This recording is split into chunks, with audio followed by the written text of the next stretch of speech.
Hi students, and welcome to another primary source walkthrough. This time we're going to be discussing Pontiac Calls for War in 1763. So let's start with some basic context. Then we'll dive into the source itself. We'll kind of look through some things, and then we'll wrap it all up with some questions for consideration at the end. So, the first thing that you have to consider here is when this is happening. So, if we look at 1763, if you look in the book, page 159, for example, in the full edition, if you're using the Seagull edition, then look up Pontiac's Rebellion in the index, or this is in chapter 4.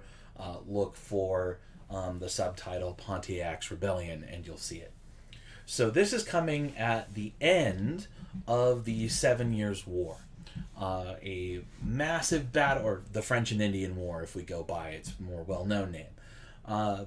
This was a massive war that was actually global in scale, but it's mostly between the English and the French. Both had Native American allies, though most of the Native American allies, I would argue, would be on the French side, and of course the American colonists participate on the British side.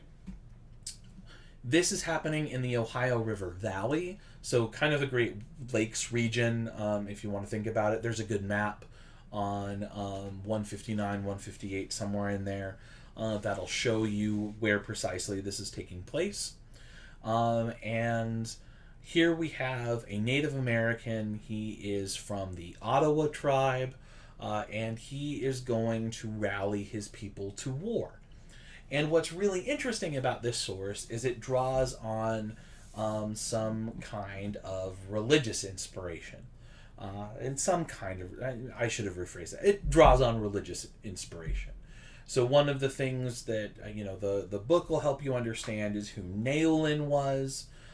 Obviously, he's a prophet. He is encouraging. Naolin encouraged Native Americans to break away from Europeans completely, to not have any interaction with them at all, and to just go back and live the lives that they used to live when things were better. So what this document is the Ottawa leader Pontiac drawing on this tradition, and he is going to explain through the through this kind of religious lens, why we need to fight against these white oppressors. And Pontiac is going to kind of take on the role of the prophet here. So when he says, I am the master of life, what he means isn't that he is the deity, he's not the god or the spirit or whatever you want to call it, but the master of life is speaking through Pontiac. Okay, kind of like, when God speaks through a prophet in Christianity or in Judaism. The same kind of principle. So, that's the basic context here. Why we're reading this is to give you a sense of what Native resistance looks like.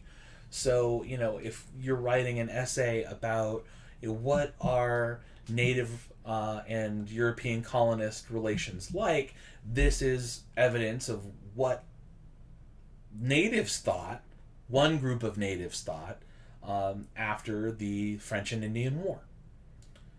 It would be good evidence of hostility between native and colonist. So let's jump in here. Pontiac begins, I am the master of life. Again, he's letting the master of life speak through him, not saying that he is the master of life. And he says, look, I made everything, and because I love you, you must do what I say and not do what I hate. You must listen to me. Now, here's what he says he doesn't like. I don't like that you drink until you lose your reason. So maybe you shouldn't drink alcohol. I don't like that you're fighting with each other. that you have 2 wives, that you chase after other people's wives, that you aren't doing good things. It's a pretty moral thing. I wonder where he learned all of these things from. Where did all the natives learn how to do these things? Where did they find alcohol?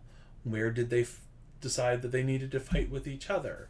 He's kind of, what Pontiac is kind of getting at here is, you didn't do all this stuff until the white man came. That may not be true. That may not be true at all. But that's what he's arguing. Now, he says, look, even when you're going to war and you do all this stuff, you think I'm talking to you? I'm not. You're being deceived by this other spirit. Okay? He's causing you to do nothing but evil. And why are you suffering the whites? They shouldn't be here. Can't you live without them? Okay? You don't need them at all. And if you were not bad, as you are, you would do really, really well without them. If you got rid of all of this nonsense up here, and you got rid of them, you would be good people. Now, before they came, didn't you just live by the bow and arrow? Oops. You didn't need a gun, but you caught animals. But then you learned the white man's ways, and I, the Great Spirit, the Master of Life, called back the animals. And once you learned how to fix things up, well, then I'll send the animals back to you.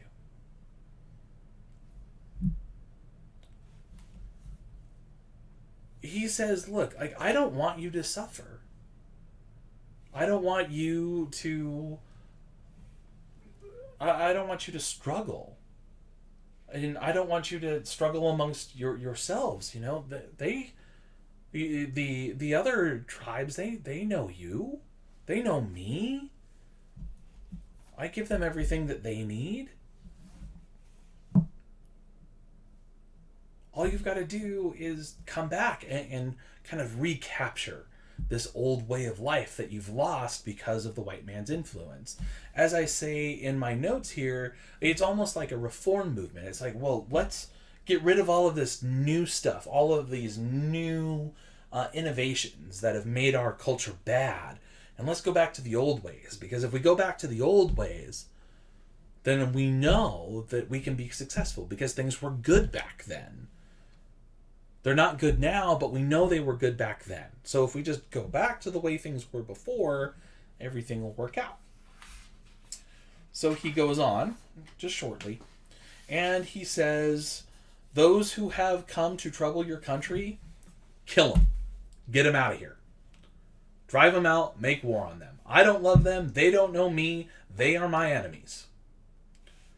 Even what was really interesting to me is he says, I love them not, they know me not, they are my enemies, blah, blah, blah. But they don't know me, but I made their country. Let them stay there. Get them out. Interesting stuff, I think.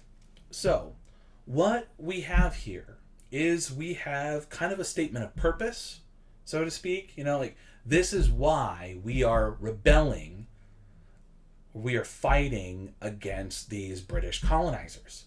We don't like them coming into our land. The French were all right, I guess. They kind of did whatever. But these English guys, screw them. Get them out of here. We're tired of them. We should kill them.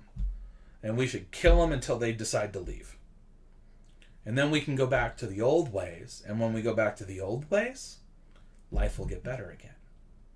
Now, if you take History 1302, which you should, because you have to, you'll see something like this appear again when we get to the Ghost Dance and Wounded Knee and stuff like that, too.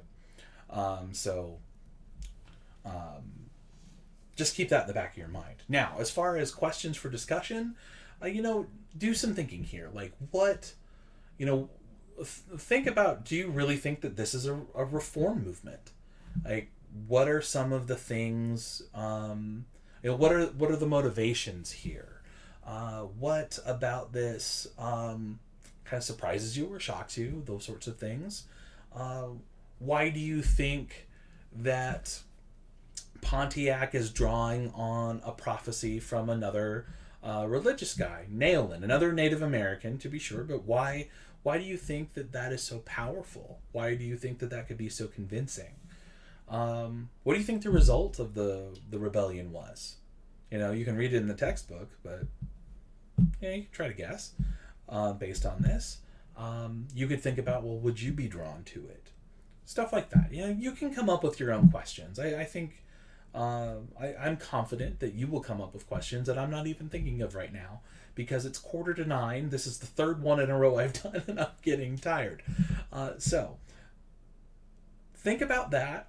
This is a pretty short source. I know it's a somewhat kind of weird to read, but make sure you're comparing this with the section of the textbook, and you'll be good to go. So I need to upload what I've got and take a break, because I'm starting to ramble and not make sense. So I'll catch you guys on another one probably tomorrow, and you guys have a great rest of your night. Take it easy.